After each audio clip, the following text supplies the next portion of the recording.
Most of us find ourselves stuck in some or other doubts about GST in day-to-day compliance. Don't worry, we have compiled a few most frequently asked questions by our viewers to help you learn. Hello and welcome, I'm Annapurna from Clear, India's largest tax and financial services platform. Team Clear serves more than 80,000 tax experts and 4 lakh growing businesses. Welcome back to our channel, and if you happen to be new here, I have an exciting announcement for new subscribers. We have an exclusive gift GST compliance calendar for you that will help you stay 100% compliant without any stress. To claim it, subscribe to our Clear channel right now and let us know in the form provided in the description below. Without further ado, let me begin answering the most frequently asked GST queries by our viewers one by one. How much GST should I pay on flats purchased? Buyer charges 18%, whereas it's lower rate when found across web pages. What to do? Simply answered, if you book a ready-to-move-in flat, then no need to pay GST. But GST applies to under-construction apartments. For all projects that commenced before April 2019, GST rates applicable before April 2019 was either 8% for affordable and 12% for non-affordable or other than affordable projects. For ongoing projects commenced before but continuing even after April 2019, there was an option for builders to either retain the old rates or begin charging new GST rates, that is 1% for affordable and 5% for other than affordable projects. However, all the new projects starting from 1st April 2019 attract new GST rates. Suppose you happen to book the under construction flat in an ongoing project commencing before April 2019, then note that the builder providing construction service has the option to switch to the new GST rate and not the buyer of the flat. But if the project commences after April 2019, then the builder must go for the new lower rate satisfying some conditions. The new rates can be opted by the builder provided he cannot take the input tax credit on purchases and he purchases at least 80% of the raw material and services from GST registered suppliers. For complete reading and more FAQs on this, read our article, the link of which is left in the video description. In affordable housing, is the GST rate different on BSP and on charges like floor premium charges, then power backup charges and clubhouse charges? Yes, GST is different on BSP, that is base price of the flat. It will be as per new GST rate notified as 1% or 5% or the old rates of 8% or 12%, depending on whether project is affordable or other than affordable housing. Whereas 18% GST applies on the charges like floor premium charges, power backup charges and clubhouse charges, irrespective of the type of project. There is an advanced ruling by the Maharashtra AAR for taking reference on the same as well. What is the GST rate on commercial apartment construction such as shops, godowns, shared office spaces that are popular these days? Well, to answer this, note that a new GST rate of 5% GST applies on or after 1st April 2019 for commercial apartments in the residential real estate projects RREP, where the construction has commenced on or after 1st April 2019 for any ongoing projects where the promoter has opted this new rate. Whereas old rate of 12% for commercial apartments in real estate projects REP other than RREP or an ongoing project where the promoter has opted for old rates. The former has no option to claim ITC, whereas the latter allows ITC claim. My B2B invoice lists down taxable sales and also some exempted supplies. Now, will an e-invoice be required for this also? Well, the answer is yes. If you have created a single invoice for both taxable supplies and exempted supplies, then it will be treated as a B2B, that is business to business tax invoice by the e-invoice portal. If I deposit cash in the wrong GST head, say CGST instead of SGST, how to rectify it? The answer is you can use form GST PMT09 on the GST portal and shift the balances in the electronic cash ledger of one component to another, even if it's between CGST and SGST or IGST. My show cause notice is dated February 2020. The The GST portal does not accept reference number of SEN as the time of more than 30 days has elapsed. Can I select voluntary payment instead of SEN reference number and date? While completing DRC03, can I offset today the interest already paid 35 days back through a normal GST challan? Well, the answer for this is that you must note that you can make voluntary payment before the issue of notice under Section 73 or 74 of the CGST Act 2017 or within 30 days of issue of show cause notice SEN under the said sections. You cannot make voluntary payment after 30 days of issue of show cause notice. On the other hand, note that you may utilize balance or excess cash deposited in the interest account of the electronic cash ledger towards interest payment in the DRC03. However, the portal does not allow part payment through DRC03. Once DRC03 is filed, can we consider that amount in GSTR 3B for reporting while filing the same? Ideally, the DRC03 is a form used only to pay any additional taxes that were missed out earlier in GSTR 3B returns, but after the time limit to file such omission has passed. Now, a taxpayer may pay any additional liability through DRC03 so that GSTR 3B for the next month won't get disturbed. Alternatively, DRC03 can be used for reversing any wrongfully claimed ITC as well. Hence, we need to not consider the amount in GSTR 3B. Can a goods transport agency or GTA choose both options, that is reverse charge at 5% and forward charge at 12% within a same tax period? Answer is, the GTA can choose either to pay tax at 12% under normal charge with ITC or ask the recipient of service to pay tax at 5% under the RCM. However, if recipient of service is an unregistered individual, then the GTA services will be exempted from GST. Please note that GTA is not liable to take registration and provide services to the specified recipient.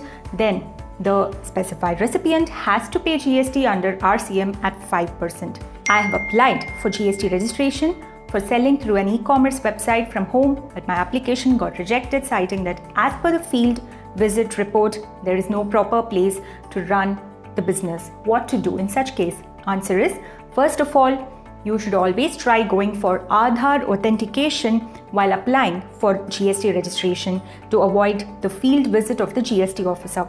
However, if you cannot do Aadhaar authentication, approach your jurisdictional AO and explain the reason for mentioning the home address to resolve this issue.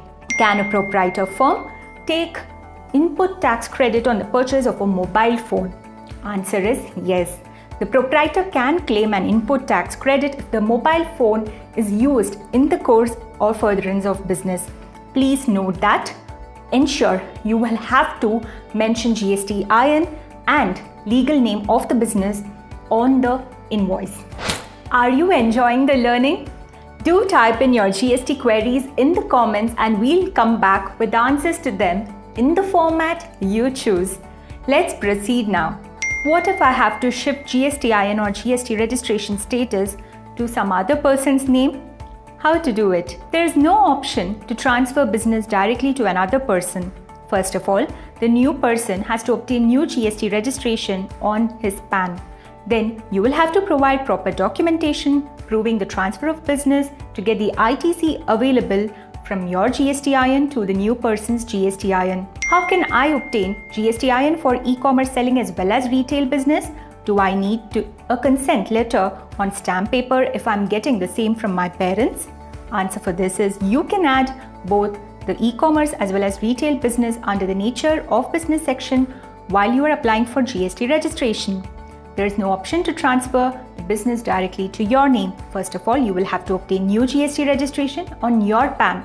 Then you have to provide proper documentation proving the succession from your parents to transfer the ITC available from your parents' GSTIN to your GSTIN.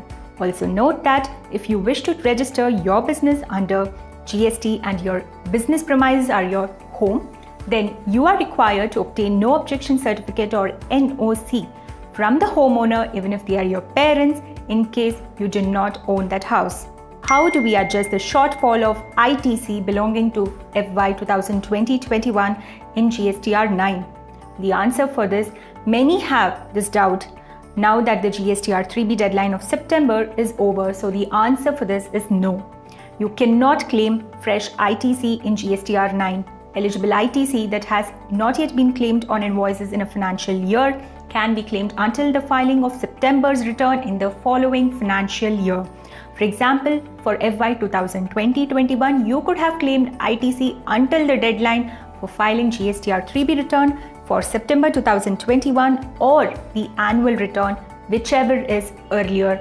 Note that there is no provision for availing missed input tax credits in annual return in Form GSTR 9. If a proprietor has trade and also renders service, then if the trade turnover is rupees 1 crore and rent from the commercial property is rupees 5 lakh, whether GST is payable on the rent earned from the commercial property or not.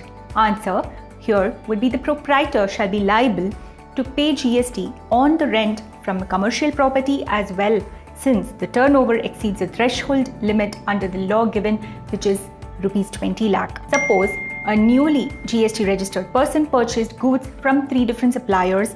The GSTR 2A shows 2 entry, whereas GSTR 2B is showing only 1 entry for ITC claim. How do I claim ITC?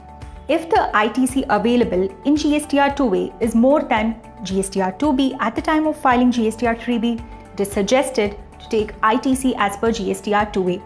Coming to the missing invoice, which is not available in GSTR 2A, you have to nudge your supplier to upload it to claim ITC. What to do if I generate an e-way bill from B company instead of C company? Well, the answer for this is if an e-way bill has been generated with incorrect information, it can be cancelled and generated again afresh. However, the cancellation is required to be done within a period of 24 hours from the time of generation only. In this situation, it could result in a notice from the department, as there would be a difference between the e-way bill records and the GST returns. It would be advisable to write a letter to the jurisdictional GST officer stating the mistake made to defend yourself against any future notice. Is the dynamic QR code applicable to a GST registered person being an SEZ unit? Well, the answer for this is yes. Dynamic QR code requirements are applicable to even GST registered persons being SEZ unit for the B2C sale invoices if the total turnover in any past financial year since FY 2017-18 exceeded rupees 500 crore. Should I pay GST on advance receipts? Answer is you don't have to pay GST on advance receipt in respect of goods. However, if you have received any advances for providing services, you have to pay GST on the same. Supplier uploaded invoices after the due date. Due to the fact that ITC is only reflected in GSTR 2A, it is not reflected in GSTR 2B. So therefore, I took the ITC of GSTR 2A, but next month it is appearing in GSTR 2B. How do I rectify and correct the ITC? The answer for this is you can remove the extent of ITC claimed last month while filing the current month's GSTR 3B. The portal will still allow and it will flag it in red, but you can proceed this time as you had fully claimed ITC during the last period. If the consignee is an unregistered person, then how to reject the e-way bill after 24 hours? As per the current update, 72 hours are available since e-way bill generation to reject the e-way bill as a recipient or buyer or consignee. On the expiry of that period, it will be deemed acceptance of e-way bill. Before we end, I would like to give a big shout out to Kuldeep Chauhan, Arvind Kumar Balasubramanian and Saroj Sahu for asking questions to us in the comment section of our videos. So friends, now that you've got some commonly asked GST queries answered for you, make sure to save this video for future references as well. Do share with your peers and help them as well. If you find the video useful, please support us by subscribing to our Clear channel and don't forget to fill in the form provided in the video description to win your free gift. Thank you.